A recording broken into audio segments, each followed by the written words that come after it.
When are you going to learn, man, that it is completely inappropriate and unacceptable, and the king simply will not have it, and the royal family simply will not have it, with you calling up trashy reporters at trashy mainstream media publications to try and force them into doing something they don't want to do? He is now 100% trapped. I mean, he talked about it on that TV show, that he's the one that can't get away, because now she rules the roost. She's cut him off from the family. She's got no family. She's got the friend. Why is Harry making like all these games around his children, trying to be this man that gets what he wants all the time, and using your children to do it? It's so wrong and disgusting. I don't even know. Meghan feels so grand, like you just said. She looks very high, and Harry follows her, dunk, dunk, dunk, dunk, dunk, behind her, and it's they're getting punished. Prince Harry is said to have given his father, who is battling cancer, a tough warning. Give him what he wants or he will never see his grandchildren. The statement quickly drew attention and left many people stunned. What surprised people even more was the king's reaction. King Charles did not argue, beg, or respond with anger. He simply said nothing, and that silence made his message clear. Seeing your grandchildren should just be a natural thing. There should not be any negotiations around seeing your grandchildren. How absurd is that? And at the end of all of this, Dan, Harry is going to regret it so much, because you do not use your children as pawns to get what you want. Here is what was reportedly said. Once it is stated plainly, it becomes easier to see why some critics reacted so strongly. Media discussions claimed that Harry said he would not bring the children to see the king unless armed security paid for by taxpayers was provided. Instead, he would come by himself. That remark quickly fueled debate, with some people saying it sounded like more than a simple travel concern. To critics, it felt like pressure dressed up as a practical plan. That view then triggered another round of controversy and public debate. All because Prince Harry is due in the country next month. He still has no confirmation from the Home Office that he's going to get the taxpayer-funded security. Good. He still has no confirmation from King Charles that Harry will meet him. Critics described the situation in the harshest terms, saying it came across like, pay up, or you may die without truly knowing your own grandchildren. Many people found that deeply upsetting. In their view, time with grandchildren should be a basic family bond, not something made conditional or tied to a dispute. A family visit, they argued, should not come with terms, bargaining, or demands. That is exactly why the backlash was so strong. Critics also say Harry has taken a private family conflict and turned it into a public drama. To them, the matter has unfolded during major media coverage and striking headlines, pushing a deeply personal issue into full public view. Make it about your children seeing their grandfather. Make it about them having the experience of knowing your father, the king, before, he passes on. That's what it should be about. Why is Harry making like all these games around his children, trying to be this man that gets what he wants all the time, and using your children to do it? It's so wrong and disgusting. I don't even know. Harry is just a broken man, Dan. He is broken. Critics say this may have been Harry's biggest mistake. Once a royal family dispute is pushed into newspaper interviews and public headlines, it becomes much harder to manage. In their view, the king cannot be seen changing official decisions because of pressure from his own son. Many people believe that was never likely to happen, especially as the public argument grew louder. Some royal commentators think King Charles chose a very different path, one based on silence instead of confrontation. As the attention around the issue keeps growing, more people believe the king may have quietly settled on a response Harry did not see coming. Some even argue that King Charles has decided to step away from the dispute completely rather than deal with it head-on. What continues to drive the debate, however, is the belief that all of this could have been handled in private, far from headlines, cameras, and constant public attention. That is why many people keep asking the same question. If a quieter and more respectful option existed, why was it not used? Harry just will not move on from the fact that his father is not prepared to create a constitutional crisis here, and good on him for putting his foot down. Yeah, I think he has to because, where will it end? Harry will always keep wanting more and more if his father gives. Now, I have heard that a decision has been made. We just don't know. Critics say there may have been a much easier option from the start. They point out that Harry often flies privately, so some people question whether a quieter plan could have been arranged. In their view, the children could have gone straight to Scotland without drawing much public attention. Some royal commentators have also said secure transport may have been possible for the trip to Balmoral. Because much of the route passes through royal land or controlled areas, they believe the travel plan may not have been as hard to manage as the public debate has made it seem. Because remember, what remains so central to all of this is the threat, which is that if I don't get that, and he said this again, by the way, to the New York Post on page 6 this week, if I don't get that, then I'm not going to come with the children. I'll come on my own. Supporters of that view say that once at Balmoral, the family would already be protected by strong security and kept well away from the public eye. They point out that the estate is vast, with more than enough space to stay private and avoid media attention. In that setting, the focus would not be on drama or headlines. It could simply be a quiet summer visit, giving a grandfather the chance to spend time with his grandchildren while he still can. Critics also add that, given Balmoral's size, there would hardly be any need for the family to leave the estate at all. Harry could fly by private jet into Scotland directly.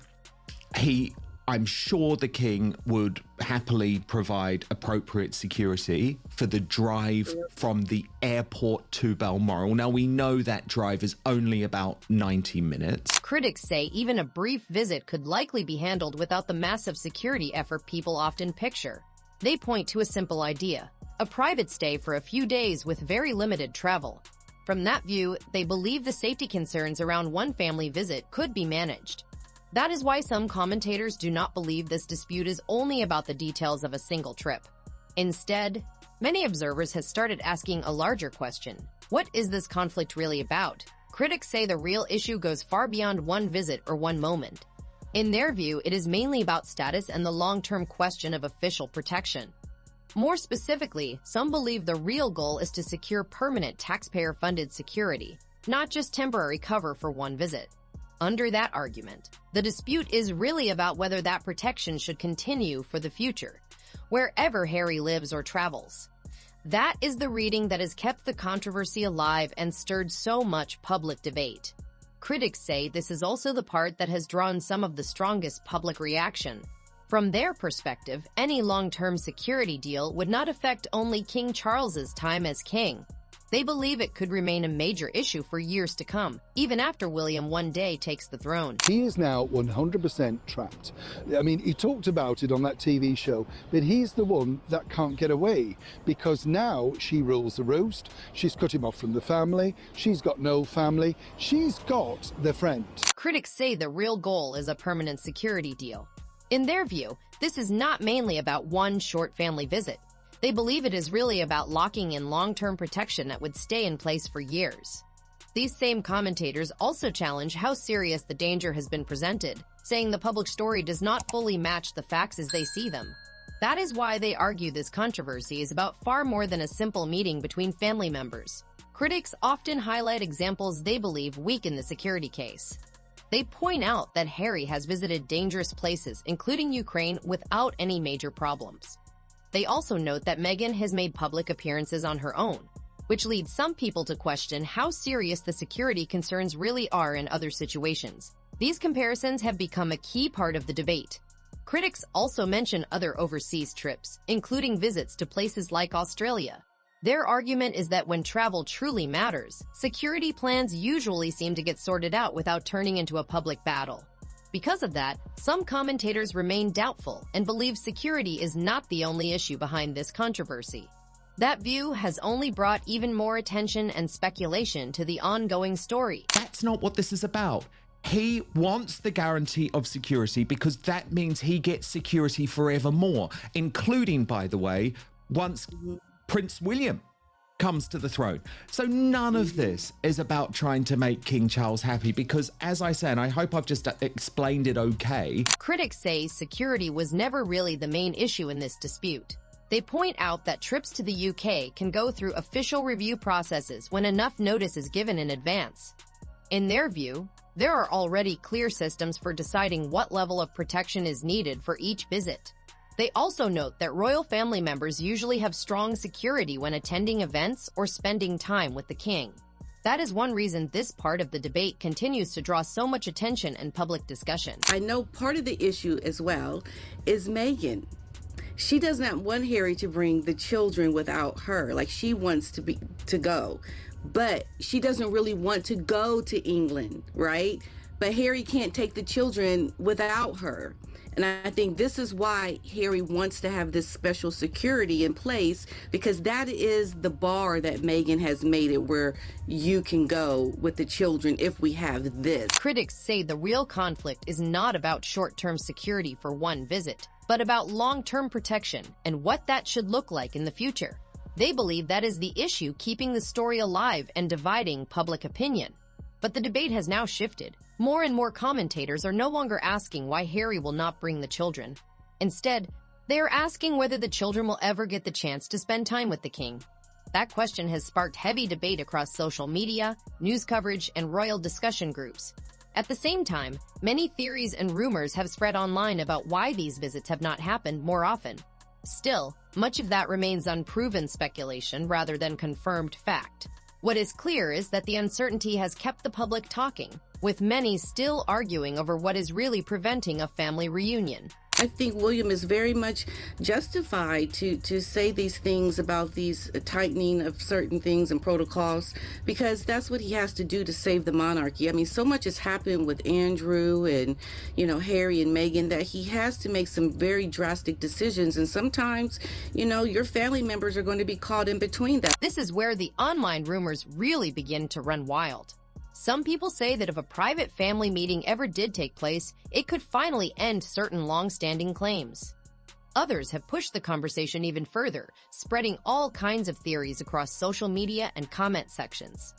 But it is important to remember that none of these claims have been proven, and no solid evidence has been offered to back them up. Whether people accept those rumors or reject them, one thing is obvious: the speculation has become a story in itself. Look through almost any discussion about this issue, and you will see the same arguments repeated over and over. Lost in all that noise is another emotional point that keeps coming up.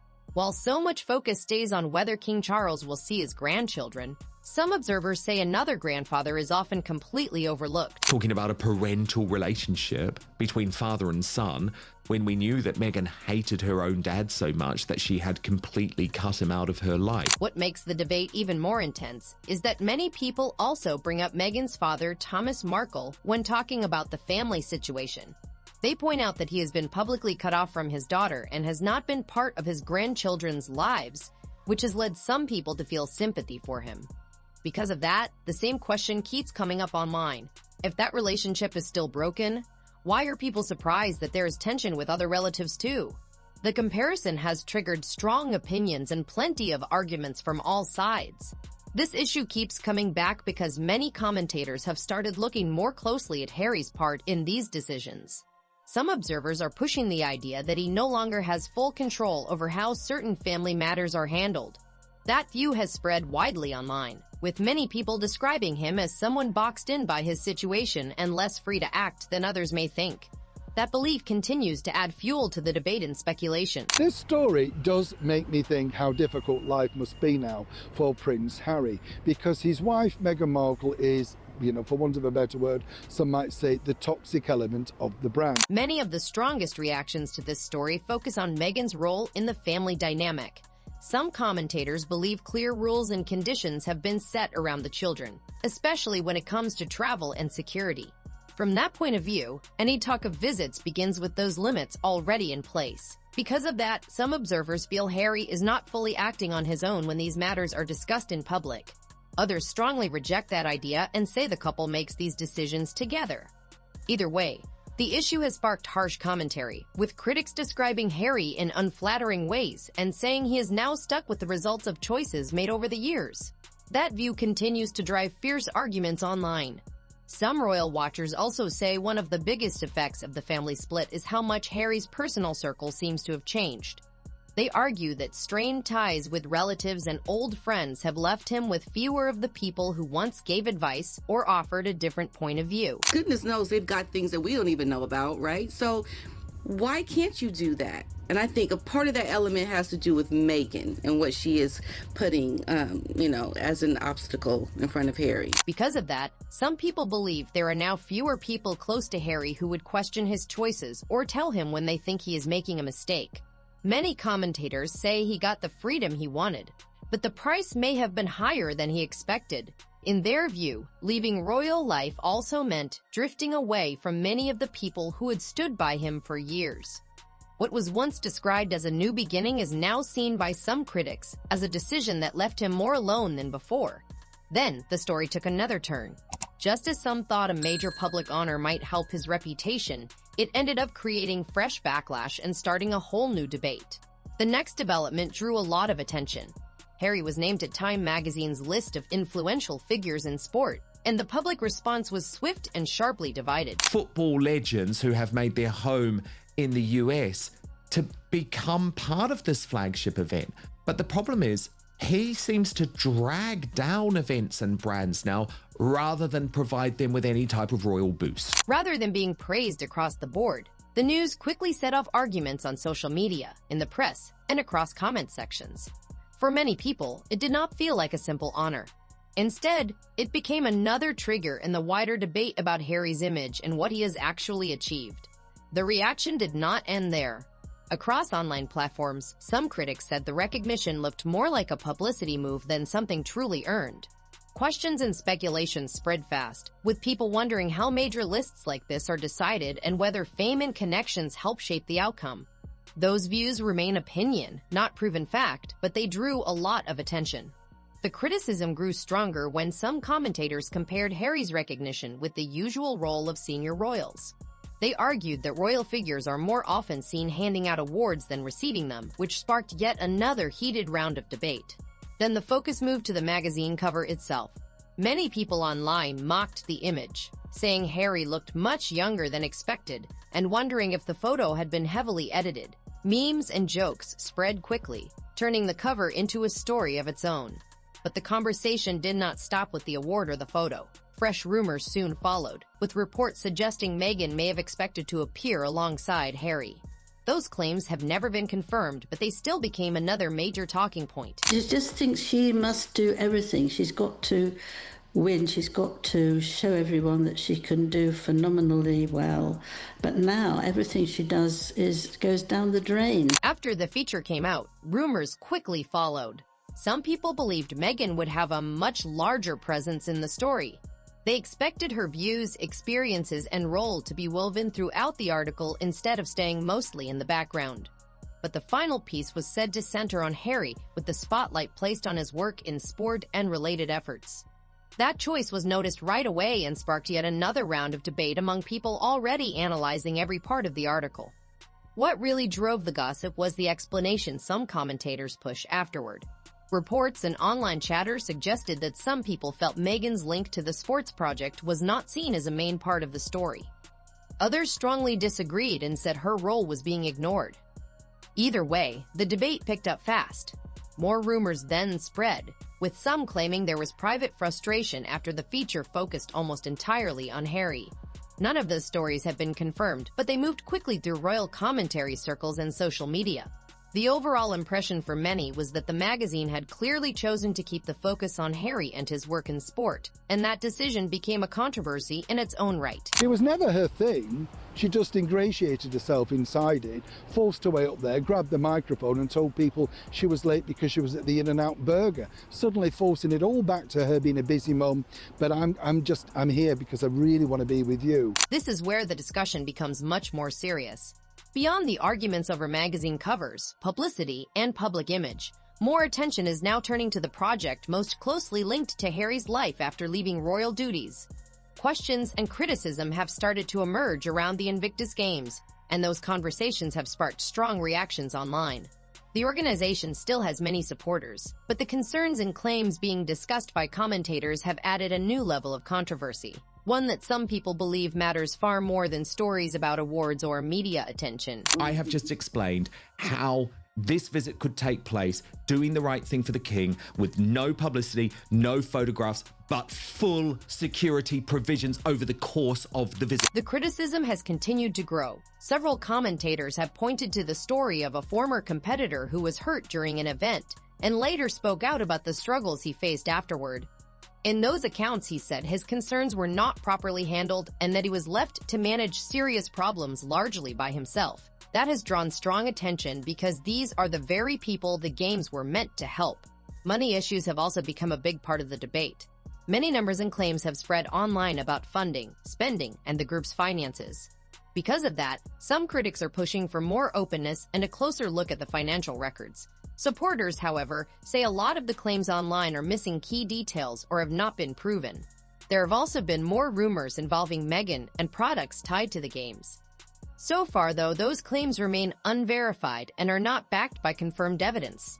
Even so, the mix of money concerns, participant complaints, and non-stop online rumors has kept the controversy going and sparked heavy debate across many platforms. Now, if this looks like a brand and suddenly Markle talks about something that they don't necessarily think fits the Invictus brand, then there was your problem. What they did with Harry was very much cultivated about sport, his passion for it. The backlash from some groups has been strong. Even commentators who usually stay quiet on public disputes are now speaking up, and many online conversations are centered on what comes next for the games. Some critics have gone as far as saying the organization must make major changes if it wants to prevent more harm to its image. That is why this issue has become such a big deal. A project once seen by many as one of Harry's most admired and successful efforts is now, in the view of some critics, facing some of the hardest scrutiny it has ever seen. The change in public opinion has been clear and hard to miss. Prince Harry, a man who would have been expected before his move stateside to be one of the faces of the FIFA World Cup being held in the United States of America, has been shut out. And we're hearing it's in large part because of his personal feud with footballing legend David Beckham. Just as the controversy was already gaining momentum, another report quickly drew fresh attention. Stories began spreading that Harry would not be included on the VIP guest list for the World Cup final. There was no suggestion of any formal ban, but many commentators saw it as a clear sign of distance. The news added another wave of attention during an already difficult stretch and triggered new debate about Harry's position on the world stage. At the same time, focus has also turned to another well-known British name. While Harry continues to face ongoing discussion, football legend Sir David Beckham has reportedly been welcomed as one of the most prominent public faces linked to the tournament. The difference between the two did not go unnoticed, and many commentators were quick to highlight it. This isn't about room on the guest list, an insider tells me. Football picked its prince years ago, and that prince is David Beckham. The snub carries extra sting because Harry and Meghan Markle were once close friends with David and Victoria Beckham. That relationship unravelled after the Sussexes allegedly accused the Beckhams of leaking stories to the British press. Based on long-standing media reports and royal gossip, the strain between Harry and David Beckham may have started years ago. One story that keeps coming back says Beckham traveled all the way to Australia to support an event linked to Harry, but the meeting did not go the way he had hoped. Different versions of the story exist, and most of it comes from press coverage rather than confirmed public comments. Even so, many commentators believe the moment may have left a lasting mark. That is why talk of a possible split between the two continues to draw interest whenever they are mentioned together. David Beckham went all the way to Australia, and Harry said that he'd got no time to see him, he doesn't want to see him, he's too busy.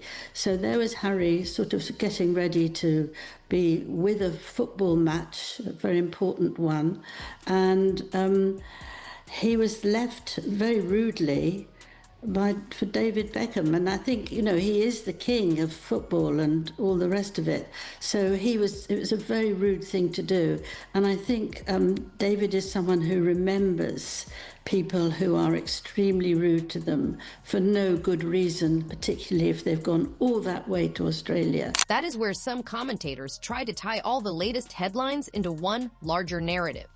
A theory that has picked up attention in some circles says Harry's magazine feature may have been an attempt to strengthen his public image during a time of heavy criticism and unwanted scrutiny. People who support that view believe the timing was deliberate. In their opinion, the feature was designed to keep Harry visible after reports of damaged relationships and major public setbacks. Whether that theory is true or not, it has added another angle to an already heated debate. Some observers also saw the moment as a sign that public opinion may be changing. Looking at the focus on major sports stars and ambassadors, they argued that the sports world may have already chosen who it wants to support, celebrate, and stand behind. Now the World Cup final has become the ultimate symbol of that split. The event will be packed with celebrities, billionaires, athletes, and world leaders. Beckham is expected to be welcomed as one of the faces of the tournament.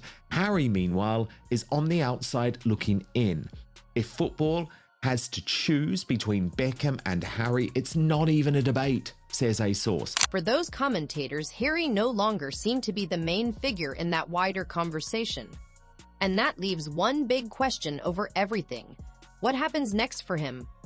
To many watching, the answer is still uncertain. After years of public clashes, interviews, and tension within the family, some believe he is now dealing with the fallout from choices made by everyone involved. What makes it feel even more serious is the continuing concern over King Charles's health. Time is the one factor no one can stop, and that is why so many people believe the family rift becomes more important with each passing month. And I think it will cause him enormous stress and mental anguish once it is all done, because the time will be gone and he needs to act with urgency. And that means putting aside whatever it is your wife might be telling you, whatever it is that you might want, and thinking about the time that your children are missing out with a man, and the clock is ticking. Many commentators see a sad twist in all of this. Harry has spoken before about how losing his mother so young affected him for the rest of his life and shaped the person he became.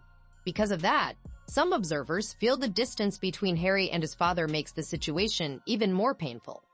In their view, chances to heal family relationships are rare and can slip away with time. Reports also continued to say that Harry and William remain deeply divided, with many royal insiders describing the brothers as distant in both private life and public image.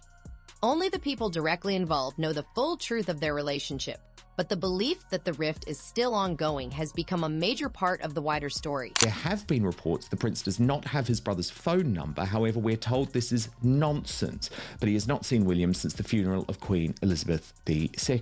William's sources said remains furious. He does, and that ain't going to change. Archie was just an infant when he left the UK. Lily has only been to the UK once. At the same time, one reality cannot be ignored. The children will not be little forever, and many people believe that makes the wider family situation even more urgent.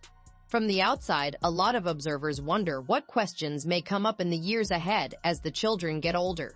Some believe they may one day want to understand the family tensions that led to so many headlines and public arguments. For those watching closely, the bigger issue is not just today's controversy, but how these choices will be judged later on. They believe the decisions being made now could leave effects that last for many years, because family matters often stay with people much longer than expected. But that is only one side of the story. If you found this discussion interesting, be sure to like the video, subscribe to the channel, share it with others, and leave a comment with your opinion.